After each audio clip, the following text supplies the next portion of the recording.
Looks good. I think so. Yeah. It's the right camera this time. Good. Yeah. Okay. Take two. Welcome to MySec, everyone. We have a lot going on in MySec right now. We have every other week, we have either a social event or we have a talk.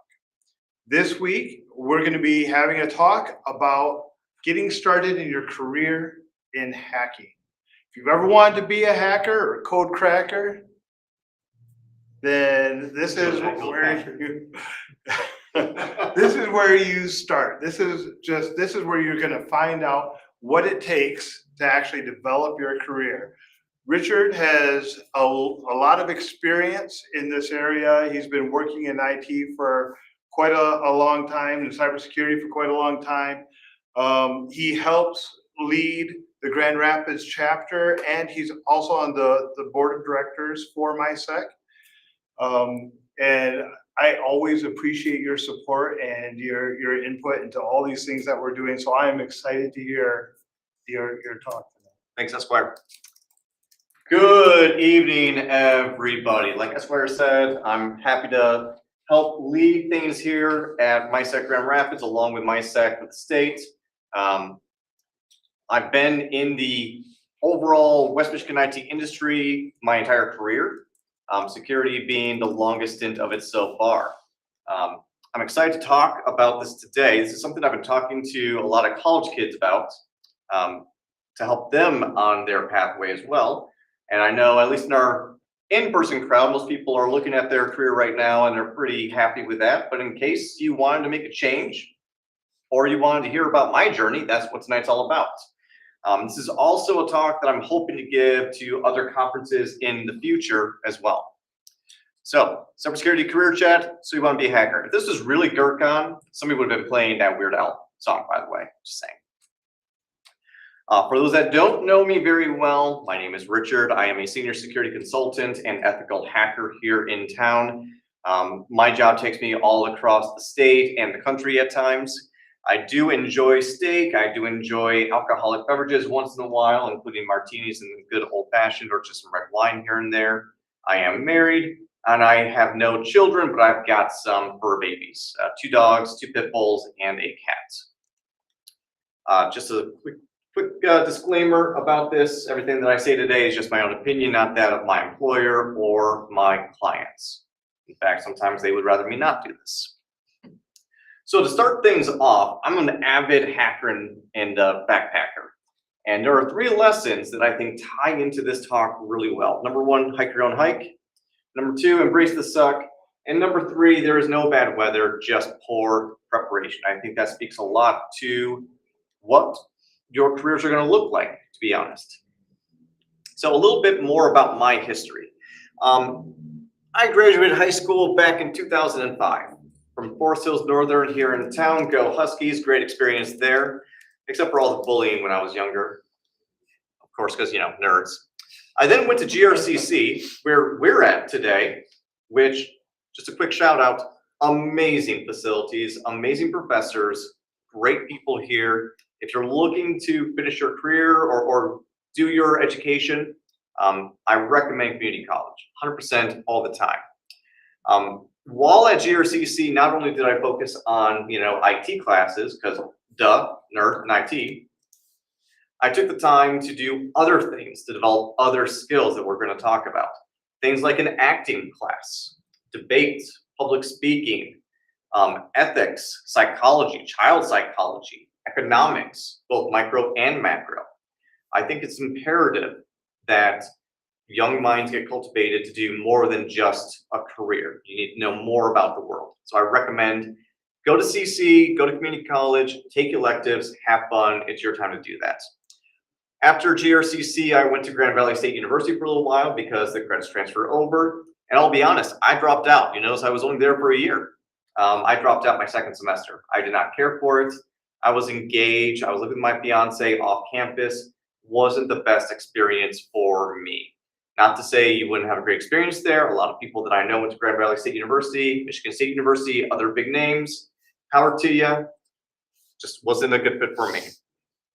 Then life happened, right? I was working full time, I got married, bought a house, did all the other big things that you do. Then realized quite quickly that there actually is a ceiling in your career if you don't have that magic piece of paper that says you went to school for 4 or 7 years in my case. So I started going to Davenport University. I learned under some common names. People know them, like the people that run Gurkon, for example.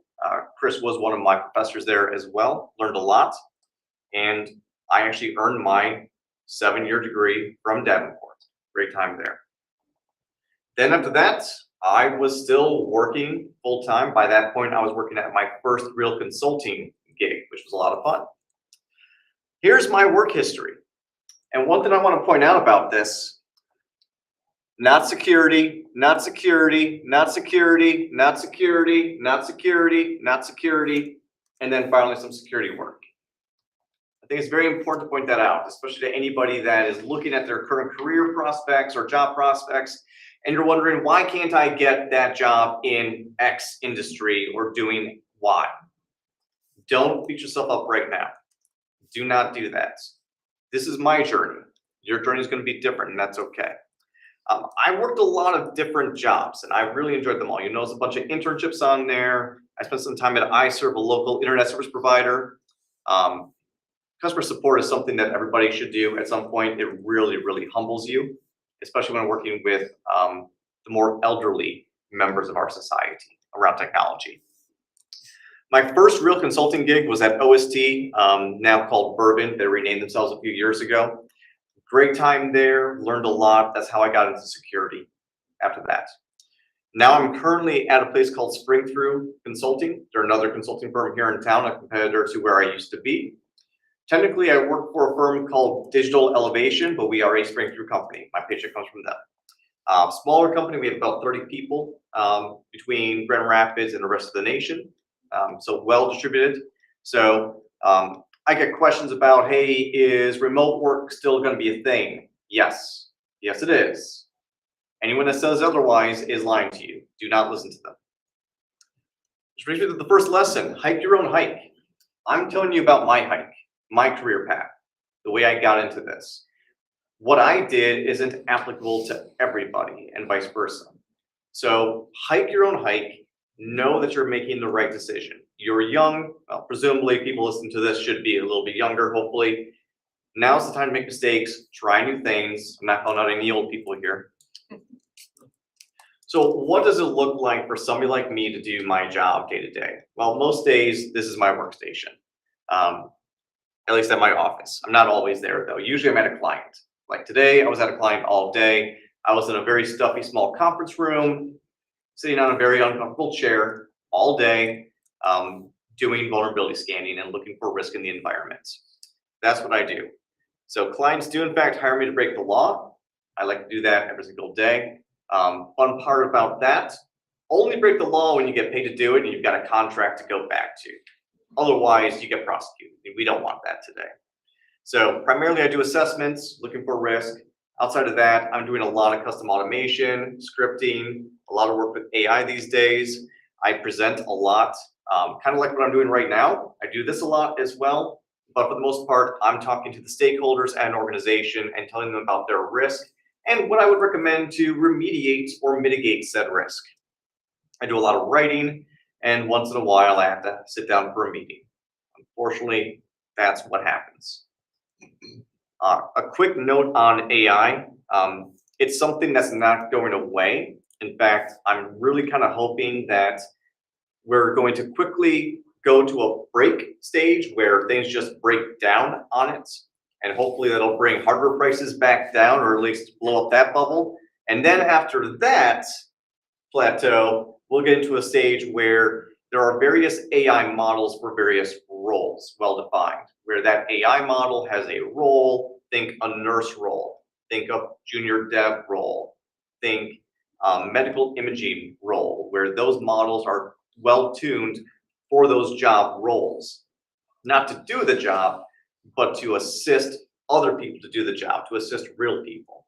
I imagine a future, for example, where you go for an X-ray, MRI, ultrasound, And AI is doing the first pass because it's cheap, it's fast, and honestly, pretty darn accurate with good training behind it. Then double check by a human. It's a win-win-win for everybody. The patients get results faster, it's easier, and it's cheaper. I think that's a good thing. We should want that. Brings me to lesson number 2, embracing the suck. Unfortunately, as you enter into the workforce, not every day is going to be a dream. You're going to have meetings. You're going to have to be in the car. I was in the car for 2 hours today. I was in the car for 5 hours earlier this week in one day. That's not uncommon. I spend a lot of time in hotel rooms, eating my dinners at a bar all the time. It's lonely at times. I miss my family, but you do what you got to do for the job. Embrace the suck. There are things you can't change right off the bat, and you have to roll with it. That's a lesson that you have to learn. So what should you be doing today, though? I think this is pretty important. I've got a few different lessons here. Number 1 is soft skills. Unfortunately, college today does not teach you the soft skills on purpose. You have to seek that out. When I say soft skills, this is a soft skill. The fact is, I'm able to stand in front of you. I'm talking clearly. I'm calm. I'm put together. I'm wearing clothing that's clean. I took a shower today. Yeah, those are still soft skills. And yes, some people need to be told to do that. But things like going to a networking meetup, introducing myself cold to new people, those are all soft skills, right? You need to build those. Next, you need to have those technical skills. Now, college will teach you the baseline for technical skills. That's what we expect. That's what we hope for. Now, they're going to teach you the overarching idea of these skills. They're not going to teach you how to do this one thing in this one technology that might be in use. They're going to teach you the fundamentals of why do we have this? Why do we have databases? Why do we have clients and servers? What are those terminologies? They're not going to teach you every programming language, but a programming language would be a technical skill for you to learn. Python, Linux, Windows, those are skills, those are areas where you can learn those technical skills. You should be doing that on your own. Next, I think everyone needs to set a career goal. And it doesn't have to be crazy. For the longest time, my goal was to be the CIO for a Fortune 100 company. That's not my goal right now. Times have changed, right? When I set that goal, I was 22 years old. I'm now almost 40 years old. Now my goal is more along the lines of, I want to retire at 68 with enough money to live the rest of my life. Another goal might be, I want to stay at my current company through retirement would be a good goal. But as you are younger and then, transition to being older, those goals will change, but still have a goal in mind. Next, you gotta do the hard thing in networking and meetups. I'm going to tell you why. And the one thing that your guidance counselors and professors never ever tell students these days. You can know a lot. You could be an expert in home labs and building things and do all these technologies and have all these certifications. Guess what? You're not going to get a job based on that. And if you do, you're going to be stuck in that role your entire career. That's great for some people. If that's your goal, again, hike your own hike. I don't think that's the right way to go about it. Hike your own hike, but heed my advice. You got to meet people. You got to network. You got to make friends. You got to get relationships with people in the industry or various industries. Half the time, it's not what you know, it's who you know to get that job.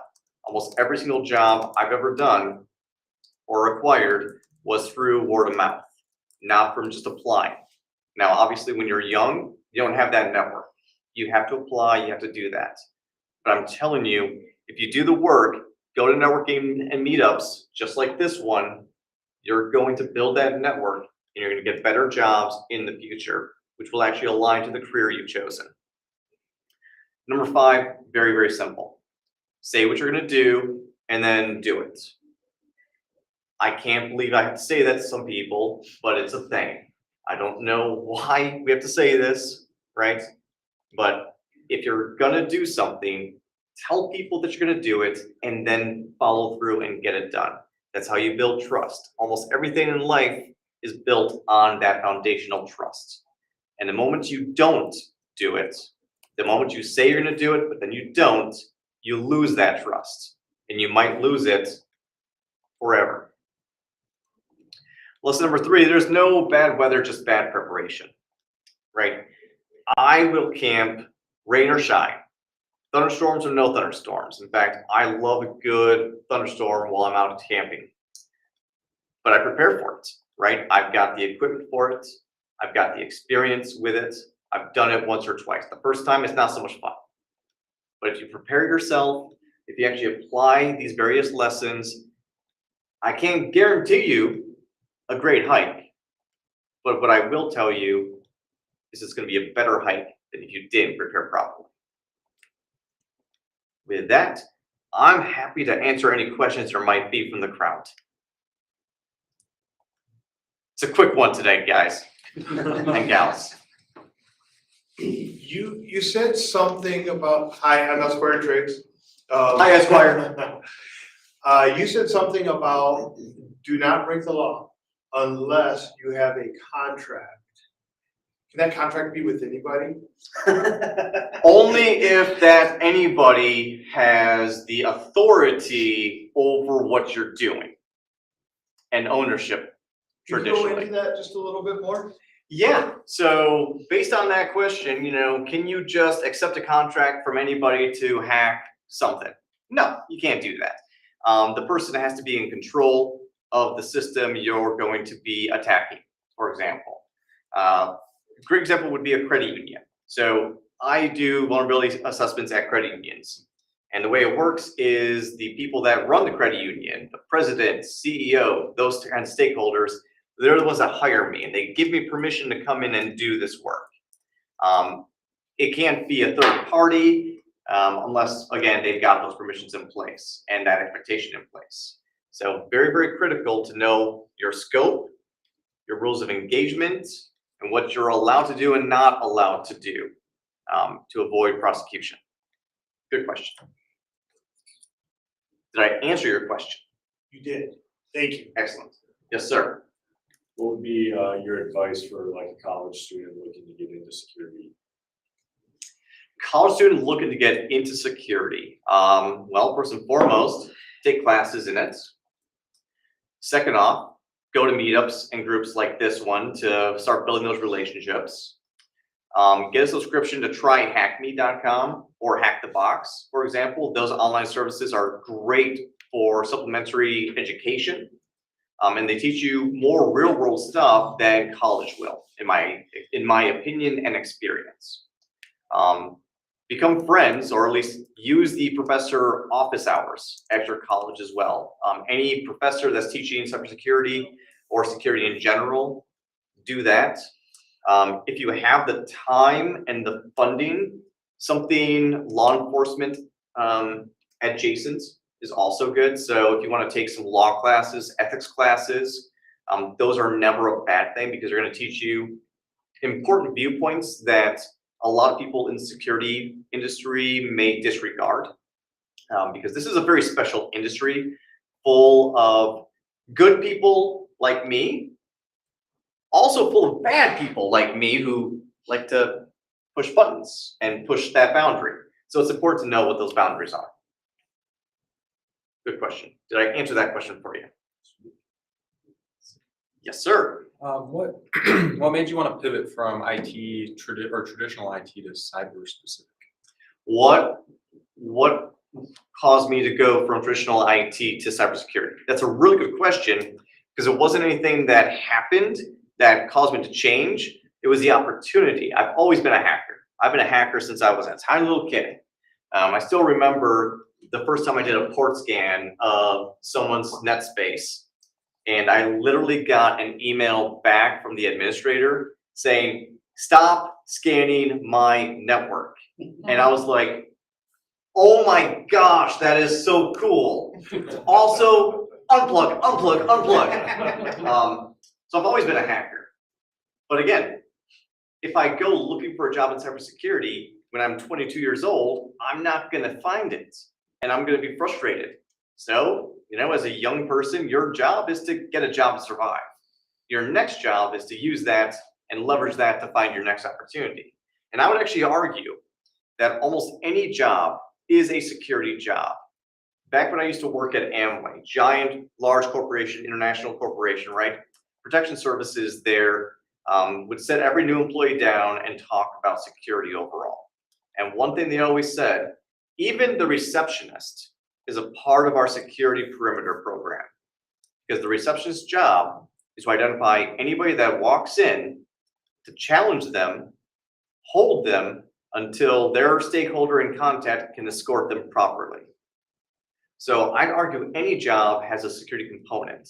So even my initial IT jobs, I was still working with security, right? As a director of IT, I had to put on a security hat to set passwords, to configure firewalls, etc. So I may focus purely on security now, but every job was a security job. Good question. I like that. Should write that down. Yes, sir. What sort of things should I be doing and putting, like, to put on a resume if I'm working help desk or desktop support or something, and I want to work in security? So you're at the help desk, customer support, and you want to pivot to security and you want to put stuff on your resume. Yeah. Well, first and foremost, don't lie on your resume, but you can embellish a little bit, right? Part of your job is to reset passwords. So you do that by always confirming the ID of your end user that called in according to security practices. You've helped devise what those are, working with upper management to better secure how we authenticate people. So those are keywords now, right? So what I just did was I turned your job role into security job role with just a few different keywords in there. You're still doing the exact same job, the same thing. You're not lying, but you are embellishing a little bit. And I think that's okay. And I would also say, if you're at help desk right now and you want to pivot to security and there's an open job role somewhere, don't hold yourself back. Just apply. Always, always apply. Okay. The worst thing they can do is just say no. In which case, no harm, no foul. You're back to where you started. The next thing that can happen is you get the interview. And then what's the worst thing that can happen? They say no. And then you're back to where you started. Okay, no harm, no foul. And you learn something new. Next thing that could happen is they offer you the job. Okay, win, win, win. You've got the experience now of the interview. You put yourself out there, you conquered something, and now you won and you got that new job. That's great. Do it. Does that help answer that question? Yeah, definitely. Thanks. Yeah. Yes, sir. In the back. A good looking gentleman. Thank you, sir. So when I think security, I've always heard red team, blue team, purple team, and then you were talking about all of these IT positions that you held before. Can you talk about like how those different IT positions can help prepare you for those different aspects of security? Oh, absolutely. So we start talking about red team, blue team, purple teaming. So red team is generally the adversary. They're trying to break in. Blue team is a defender. They're trying to defend that perimeter and the internal systems. And purple teams are usually a mix between them, right? So some of them will be defensive, some will be protection, right? So anybody that's working inside of an organization, by default, you're the blue team. Just by default, I didn't pick the colors, by the way. No politics here. It's just that's the team you're on. You're on the blue team right now. And being on the blue team means you're trying to outsmart the red team, and vice versa, right? If you're on the red team, you're trying to outsmart them. I believe firmly that every one of those job roles and experiences helps prepare you for security, because it's a mindset. Security isn't something that you just do one day. Security is a constant mindset. Every single time you cross the street and you look both ways, you're practicing security. You're aware of your surroundings, right? You are looking for those risks. You're keeping your vulnerabilities not exposed by not walking in front of a vehicle, right? So even every single internal position of IT, even from app dev to data center management, is still security, and there's still a component to that. I would challenge anybody, give me a job role and description, and I can probably find a way to turn that into a security job, or at least an aspect that has security to it. Good question. Did I answer that question for you? You did. Perfect. Is there anything else on the mind of the group for today? Yes, sir. So I work a lot in compliance, and I'm there's a sorry. lot of regulations out there.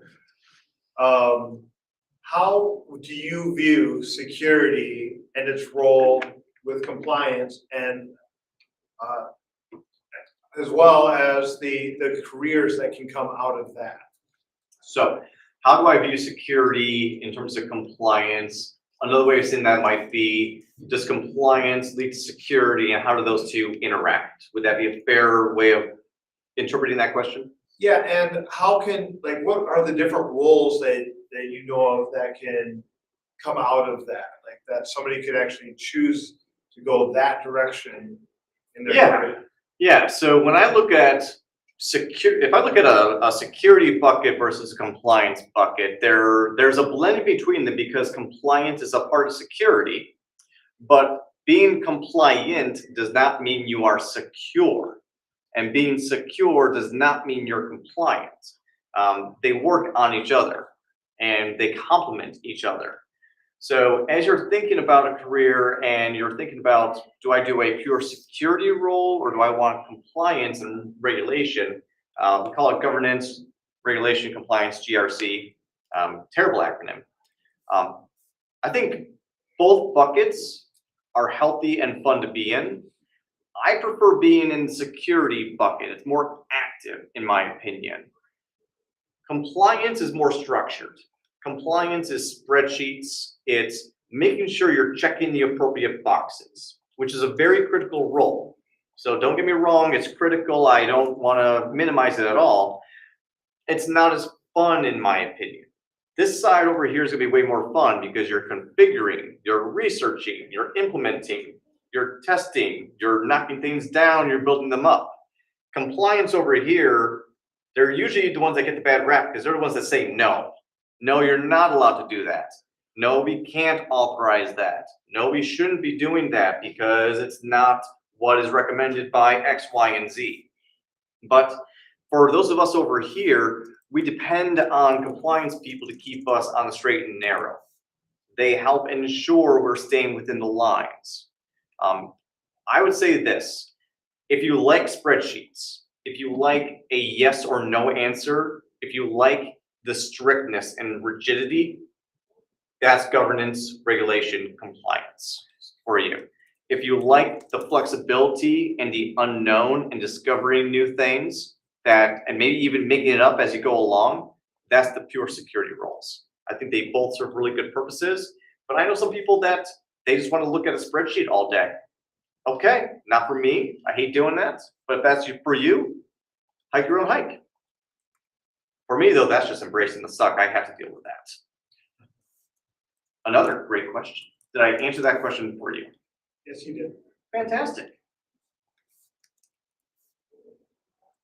Is there anything else?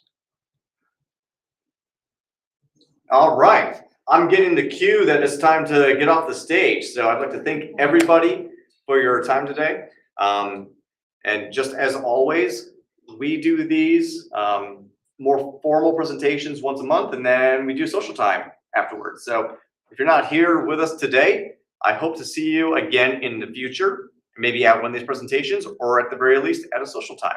Thank you so much. Thank you, Richard. All right, there's my link tree and contact info and all that, for those that don't know. Where does that QR code go? Where's the QR go? You'll Scan and find out. Mr. I break the front of the news stack daily. Where does that QR code go? It just goes to my link tree. It's perfectly safe.